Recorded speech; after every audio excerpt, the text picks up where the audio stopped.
Bismillah, Assalamualaikum warahmatullahi wabarakatuh. Baik, rekan-rekan, pada kesempatan ini ada tugas di mana diminta untuk membuat data flow diagram atau DFD. Minimal satu sistem harus mencakup input, proses, output, dan storage. Kemudian diminta membuat sequence diagramnya dengan minimal satu use case menunjukkan alur interaksi sistem.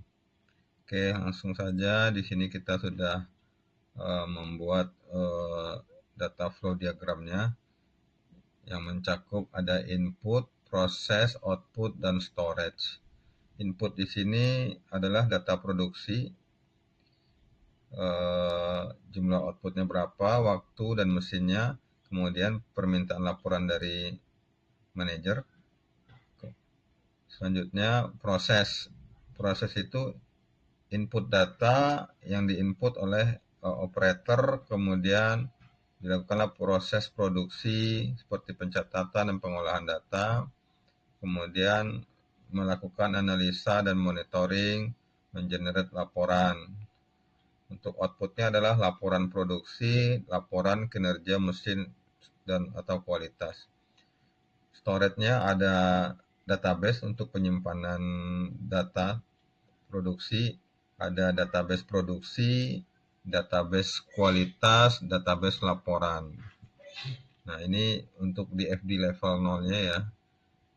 Ada operator produksi yang menginput data produksi ke dalam sistem, kemudian laporan kinerja yang disampaikan kepada manajer produksi. Ini kembali balik ya, dan manajer produksi di sini meminta laporan terkait sistem industri, kemudian laporan produksi akan diberikan oleh operator. Ini di FD level 0. Kalau untuk di FD level 1 ini lebih detail lagi, di mana operator produksi membuat data produksi. Untuk membuat data produksi, melakukan input data, melakukan proses produksi, kemudian disimpan dalam database produksi, kemudian dilakukan analisa dan monitoring. Dari hasilnya ketahuan data itu kualitasnya, kemudian data yang berkualitas dimasukkan ke dalam database kualitas, kemudian dibikin laporannya. Di sini manajer produksi meminta laporan ya, laporan di generate, di mana laporan itu diambil informasinya dari database laporan. Laporan itu outputnya bisa berupa laporan produksi atau laporan kinerja. Selanjutnya diminta untuk sequence diagram ya, minimal satu use case. Nah, di sini kita sudah membuat dua use case, di mana use case yang pertama adalah input data produksi. Di sini aktor dan komponennya, aktor komponennya, di mana aktor di sini adalah operator produksi, ada sistem industri, database produksi. Nah, ini sequence diagramnya, mana si operator login ke sistem, melakukan validasi data. Kalau dia tervalidasi, maka operator bisa melakukan input data produksi, input data produksi. Kemudian data juga kembali divalidasi, apakah data itu valid. Kalau datanya valid, maka data akan disimpan di dalam database produksi. Kemudian akan dikonfirmasi balik dengan memberikan notifikasi yang sukses ya. Kalau dia sukses, disimpan di database produksi. Jika datanya tidak valid, maka akan dikirimkan dari sistem pesan error ke operator.